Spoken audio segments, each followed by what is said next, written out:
In the Morse code box. It's a very simple electric circuit that the children can construct themselves. We've designed it for children from the age of 7 upwards, but younger children can do it as well. All the things you need are in the kit, except the glue you will need. I like Copidex, but you can use Pritt Stick as well. The worksheet has a picture of the finished kit on the front, just to let you see what the finished product is. It also has a circuit diagram. It's quite important that children should be able to follow circuit diagrams. They're really a very simple way of doing things. It has the correct symbol for a push switch, a battery and a buzzer, and the contacts and the correct colours of the wires that they're going to join. Beneath that is the Morse code alphabet. It's just a series of dots and dashes. The dots happen when you push the button down quickly, and the dashes when you push it down to count 1, 2, 3 in your head. And that's all you do to make the Morse code sound. We've given you numbers as well. Now, the first thing you always do when you're making a kit, even out of IKEA, is to make sure that you've got all the kit contents. At the back of the worksheet, you have the kit contents. They are they're in pictorial form so that the children will realise what they are. First one you are asked to look for is the buzzer. Now, this is the buzzer.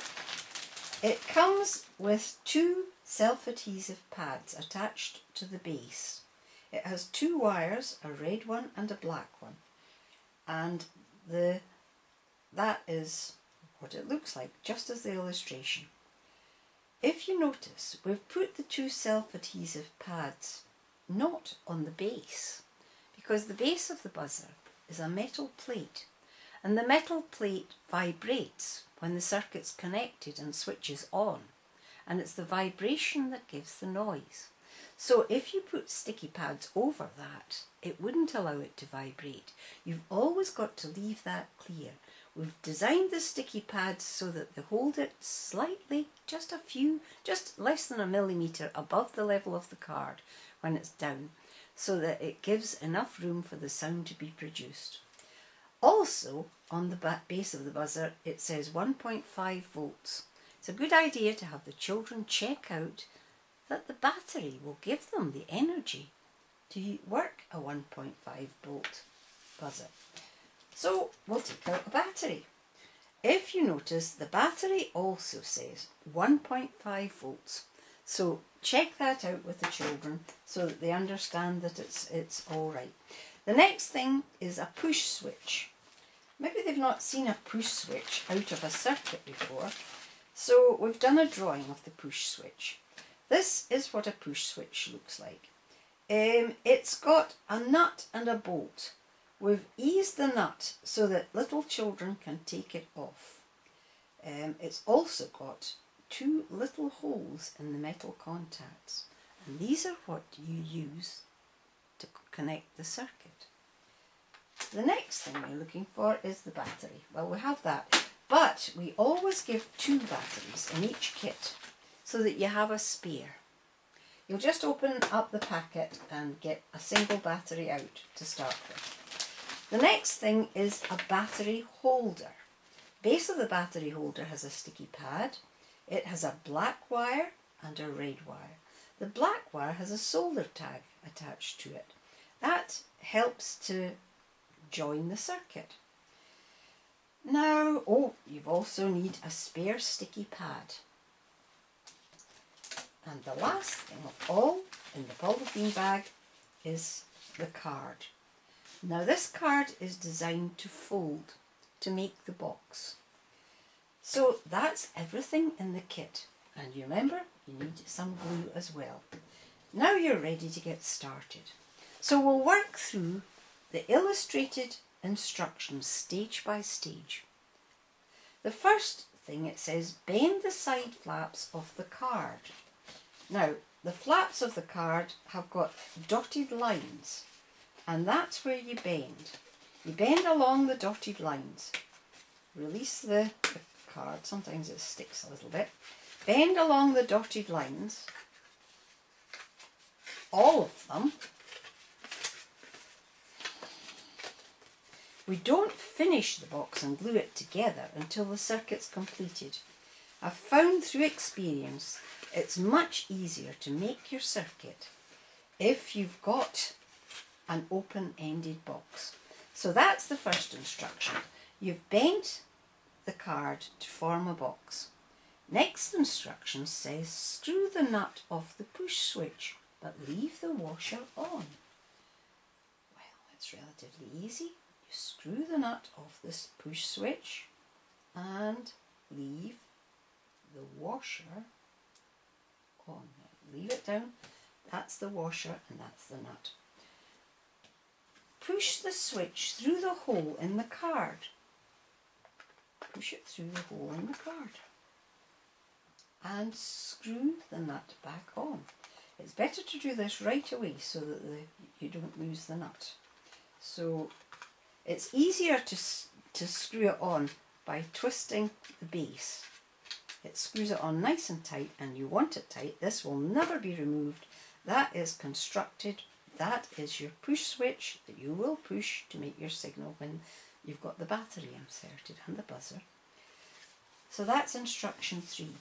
Instruction 4 says push the red and black wire of the buzzer through the slit on the top of the box. So you need to take the buzzer. It's got a red and a black wire. The box has a slit in the top. You push both wires through the slit. It's not hard to do. Pull them through and that gets your buzzer in place.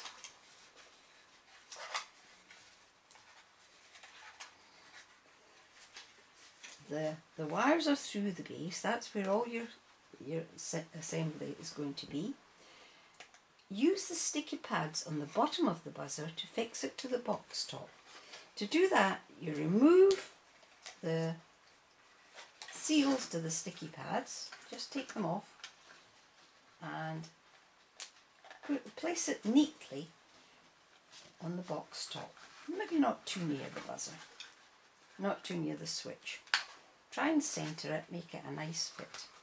Don't push it down too hard because remember what I said about the metal plates causing the buzz. So that's the top of your box, your box ready. The next thing is fit the battery into the battery holder. Maybe you've never done this before. The battery holder has got a spring at one end. The flat part of the battery is pressed against that spring and it's clicked in, and that makes it safe and secure. Now it doesn't say in the instructions, but a very good idea to do when you're making a circuit is to test the circuit. You've already got the components in place. You touch the wires, the bare wires from the red wires and the bare wires from the black wires. And if it makes a noise, your circuit is correctly assembled. Well, it's right. You've got your battery and your push switch all working. So you've got all that working. So it says turn the box over and now you join the wires. Now this is the hard bit. Well, it's hard for me because I'm not got very good fingers. The children find it relatively easy. You push the red wires through the holes in the push switch. They're very small holes. They're very difficult to get the wires through. Twist the wires round so it doesn't matter even if you only get one wire through. It will make a good contact. Get quite a few wires through. Bend the wires over and twist them round. They'll never come off again. So that's the wire from the buzzer going into the push switch. The next thing to do is to put the wire from the battery holder onto the other contact on the push switch. You push it through the other hole carefully.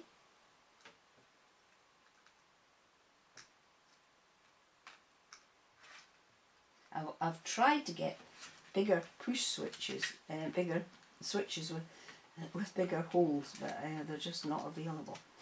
But little children can do it easier than I can.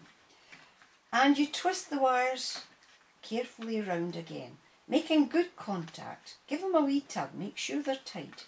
Now it says in bold letters, take care that those wires do not touch. If you let the two red wires touch, the buzzer will be on all the time. It will never stop. It'll drive you mad and it'll use up all your batteries. But we've got it assembled. The next thing to do is complete the circuit by joining the black wires. So that's relatively easy. It just goes through the hole in the soldering tag, twists round and makes good contact. Now let's test it again. It works. So we can complete our circuit. To do this, we stick the battery, use the glue stick, oh no, twist the black wire. Now we're going to glue the box together. To do this, you turn it face up and you put glue on the tabs. Those 4 areas get glue put onto them. You can use a Pritt stick to glue, or I like Copatex best.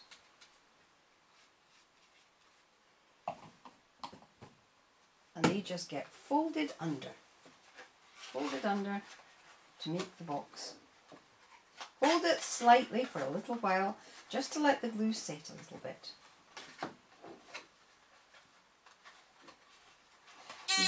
Oh, we're making contact. We didn't intend to, but we are. Now you have got your box glued together and secure. You see the 2 red wires are touching, and that's what I said don't do. I'm doing it myself. That's all you have to do, separate the bare wires. Once you have them stuck in place, it's all right. Then the next thing is to stick the battery inside the box. On one side is good, hold it tight, and you use the spare tab to stick, where did I put the spare tab? Use the spare tab, here it is. Use the spare tab to stick the solder tag to the opposite side, and that keeps the wires secure.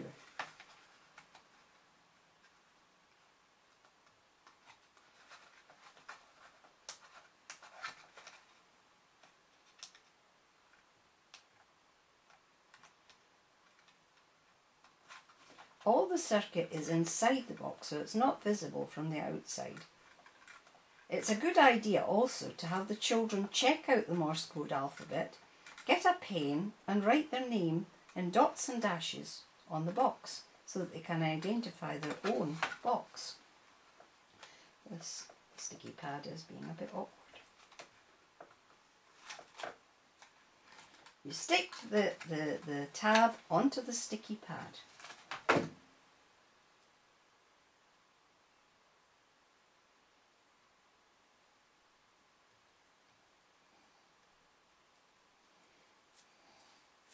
And that is your box complete and your circuit complete. Complete it by using a pen and just drawing on it. Put your name on in Morse code. 1 dot is push and a dash is push longer. Dot, dash, dot, dash. The box itself acts as a sounding pad. So you get really good noise coming through with the small buzzer on. It travels quite a distance. So you've made your circuit, you've completed your Morse code box. All you've got to do now is decorate and use it to signal your friends. Thank you for listening.